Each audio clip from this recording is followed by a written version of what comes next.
Injil Lukas pasal 1 ayat 1 sampai 80. Pendahuluan. Theophilus yang mulia, banyak orang telah berusaha menyusun suatu berita tentang peristiwa-peristiwa yang telah terjadi di antara kita, seperti yang disampaikan kepada kita oleh mereka, yang dari semula adalah saksi mata dan pelayan firman.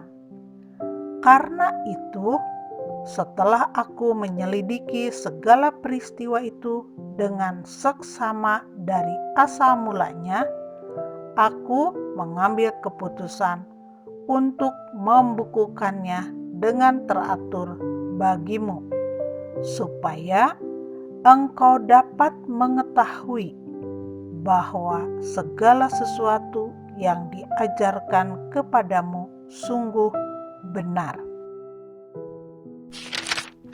Pemberitahuan tentang kelahiran Yohanes Pembaptis.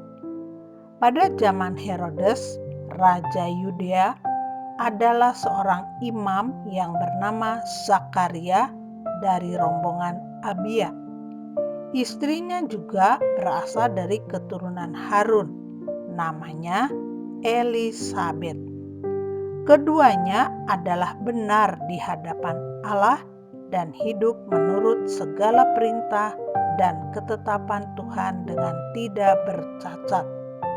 Tetapi mereka tidak mempunyai anak, sebab Elisabet mandul dan keduanya telah lanjut umurnya. Pada suatu kali, waktu tiba giliran rombongannya, Zakaria melakukan tugas keimaman di hadapan Tuhan. Sebab ketika diundi sebagaimana lazimnya untuk menentukan imam yang bertugas, dialah yang ditunjuk untuk masuk ke dalam bait suci dan membakar ukupan di situ. Sementara itu, seluruh umat berkumpul di luar dan sembahyang. Waktu itu adalah waktu pembakaran ukupan. Maka tampaklah kepada Zakaria seorang malaikat Tuhan berdiri di sebelah kanan mezbah pembakaran ukupan. Melihat hal itu, ia terkejut dan menjadi takut.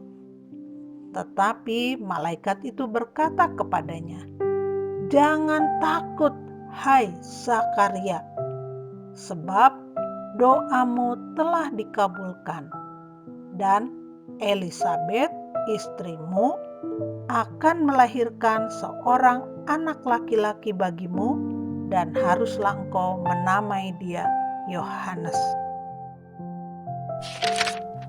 Engkau akan bersukacita dan bergembira. Bahkan banyak orang akan bersukacita atas kelahirannya itu. Sebab ia akan besar di hadapan Tuhan, dan ia tidak akan minum anggur atau minuman keras, dan ia akan penuh dengan Roh Kudus mulai dari rahim ibunya. Ia akan membuat banyak orang Israel berbalik kepada Tuhan Allah mereka, dan ia akan berjalan mendahului Tuhan dalam roh dan kuasa Elia untuk membuat hati bapa-bapa berbalik kepada anak-anaknya dan hati orang-orang durhaka kepada pikiran orang-orang benar, dan dengan demikian menyiapkan bagi Tuhan suatu umat yang layak baginya. Lalu kata Zakaria kepada malaikat itu, "Bagaimanakah aku tahu bahwa hal ini akan terjadi? Sebab aku sudah tua dan istriku sudah lanjut umurnya." Jawab malaikat itu kepadanya, "Akulah Gabriel yang melayani Allah dan aku telah diutus untuk berbicara dengan engkau dan untuk menyampaikan kabar baik ini kepadamu. Sesungguhnya engkau akan menjadi bisu dan tidak dapat berkata-kata sampai kepada hari di mana semuanya ini terjadi, karena engkau tidak percaya akan perkataanku yang akan nyata kebenarannya pada waktunya. Sementara itu, orang banyak menanti-nantikan Zakaria. Mereka menjadi heran bahwa ia begitu lama berada dalam bait suci. Ketika ia keluar, ia tidak dapat berkata-kata kepada mereka, dan mengertilah mereka bahwa ia telah melihat suatu penglihatan di dalam bait suci. Lalu ia memberi isyarat kepada mereka sebab ia tetap bisu. Ketika selesai jangka waktu tugas jabatannya, ia pulang ke rumah. Beberapa lama kemudian, Elisabet, istrinya, mengandung, dan selama 5 bulan ia tidak menampakkan diri. Katanya, "Inilah suatu perbuatan Tuhan bagiku, dan sekarang ia berkenan menghapuskan aibku di depan orang." Pemberitahuan tentang kelahiran Yesus. Dalam bulan yang ke-6, Allah menyuruh malaikat Gabriel pergi ke sebuah kota di Galilea bernama Nazaret kepada seorang perawan yang bertunangan dengan seorang bernama Yusuf dari keluarga Daud. Nama perawan itu Maria.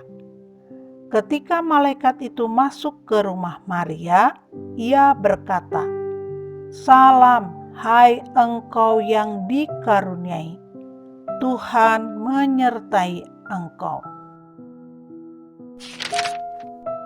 Maria terkejut mendengar perkataan itu, lalu bertanya di dalam hatinya, apakah arti salam itu? Kata malaikat itu kepadanya, "Jangan takut, hai Maria, sebab engkau beroleh kasih karunia di hadapan Allah. Sesungguhnya engkau akan mengandung dan akan melahirkan seorang anak laki-laki, dan hendaklah engkau menamai dia Yesus. Ia akan menjadi besar dan akan disebut Anak Allah yang Maha Tinggi. Dan Tuhan Allah akan mengaruniakan kepadanya tahta Daud, bapa leluhurnya. Dan ia akan menjadi raja atas kaum keturunan Yakub sampai selama-lamanya, dan kerajaannya tidak akan berkesudahan." Kata Maria kepada malaikat itu, "Bagaimana hal itu mungkin terjadi? Karena aku belum bersuami." Jawab malaikat itu kepadanya, "Roh Kudus akan turun atasmu, dan kuasa Allah yang Maha Tinggi akan menaungi engkau. Sebab itu, anak yang akan kau lahirkan itu akan disebut kudus, Anak Allah. Dan sesungguhnya Elisabet, sanakmu itu, ia pun sedang mengandung seorang anak laki-laki pada hari tuanya. Dan inilah bulan yang ke-6 bagi dia yang disebut mandul itu. Sebab bagi Allah tidak ada yang mustahil." Kata Maria, "Sesungguhnya aku ini adalah hamba Tuhan. Jadilah padaku menurut perkataanmu itu." Lalu malaikat itu meninggalkan dia. Maria dan Elisabet. Beberapa waktu kemudian berangkatlah Maria dan langsung berjalan ke pegunungan menuju sebuah kota di Yehuda. Di situ ia masuk ke rumah Zakaria dan memberi salam kepada Elisabet. Dan ketika Elisabet mendengar salam Maria, melonjaklah anak yang di dalam rahimnya, dan Elisabet pun penuh dengan Roh Kudus.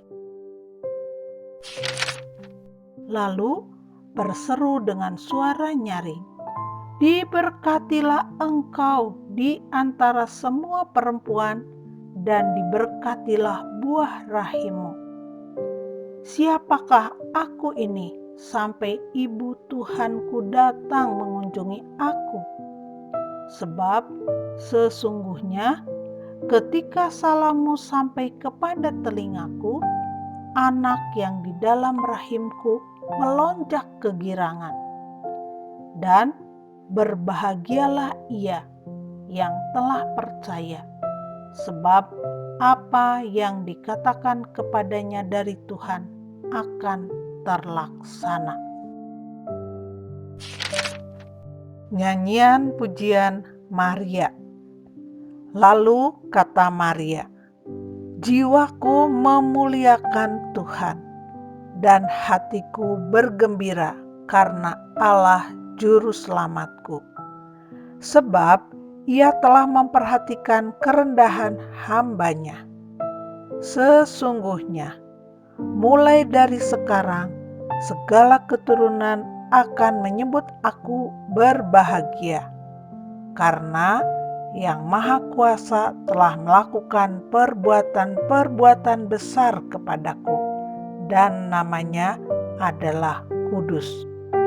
Dan rahmat-Nya turun-temurun atas orang yang takut akan Dia.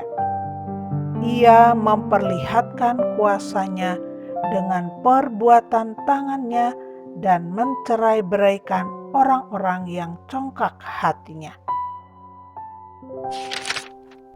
Ia menurunkan orang-orang yang berkuasa dari tahtanya dan meninggikan orang-orang yang rendah.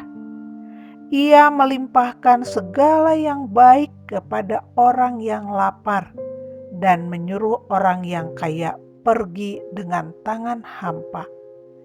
Ia menolong Israel, hamba-Nya, karena Ia mengingat rahmat-Nya, seperti yang dijanjikannya kepada nenek moyang kita, kepada Abraham dan keturunannya untuk selama-lamanya." Dan Maria tinggal kira-kira 3 bulan lamanya bersama dengan Elisabet, lalu pulang kembali ke rumahnya.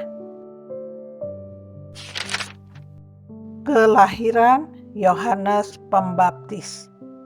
Kemudian genaplah bulannya bagi Elisabet untuk bersalin, dan ia pun melahirkan seorang anak laki-laki. Ketika tetangga-tetangganya serta sanak saudaranya mendengar bahwa Tuhan telah menunjukkan rahmat-Nya yang begitu besar kepadanya, bersukacitalah mereka bersama-sama dengan dia. Maka datanglah mereka pada hari yang ke-8 untuk menyunatkan anak itu, dan mereka hendak menamai dia Zakaria menurut nama bapaknya. Tetapi ibunya berkata, "Jangan, ia harus dinamai Yohanes."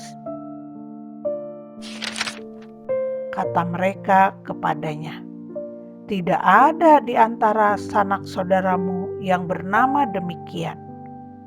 Lalu mereka memberi isyarat kepada bapaknya untuk bertanya nama apa yang hendak diberikannya kepada anaknya itu. Ia meminta batu tulis, lalu menuliskan kata-kata ini. Namanya adalah Yohanes. Dan mereka pun heran semuanya. Dan seketika itu juga terbukalah mulutnya dan terlepaslah lidahnya. Lalu ia berkata-kata dan memuji Allah. Maka ketakutanlah semua orang yang tinggal di sekitarnya, dan segala peristiwa itu menjadi buah tutur di seluruh pegunungan Yudea. Dan semua orang yang mendengarnya merenungkannya dan berkata, "Menjadi apakah anak ini nanti? Sebab tangan Tuhan menyertai dia."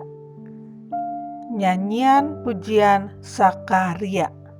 Dan Sakaria ayahnya penuh dengan Roh Kudus, lalu bernubuat, katanya, "Terpujilah Tuhan Allah Israel, sebab ia melawat umatnya dan membawa kelepasan baginya.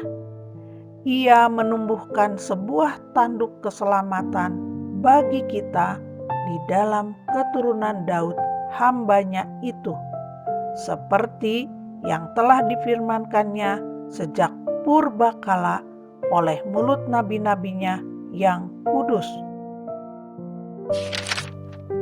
untuk melepaskan kita dari musuh-musuh kita dan dari tangan semua orang yang membenci kita, untuk menunjukkan rahmat-Nya kepada nenek moyang kita dan mengingat akan perjanjian-Nya yang kudus, yaitu sumpah yang diucapkannya kepada Abraham, bapa leluhur kita, bahwa Ia mengaruniai kita, supaya kita terlepas dari tangan musuh dapat beribadah kepada-Nya tanpa takut, dalam kekudusan dan kebenaran di hadapan-Nya seumur hidup kita.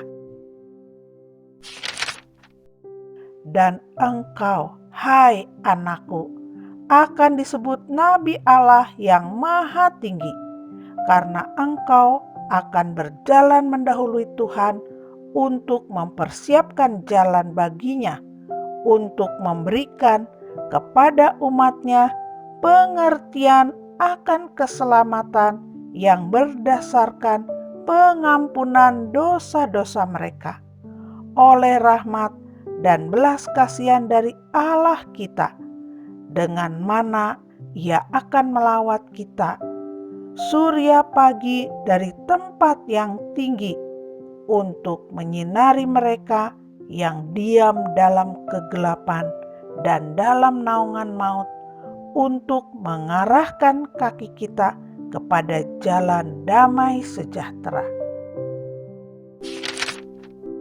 Adapun anak itu bertambah besar dan makin kuat rohnya, dan ia tinggal di padang gurun sampai kepada hari ia harus menampakkan diri kepada Israel.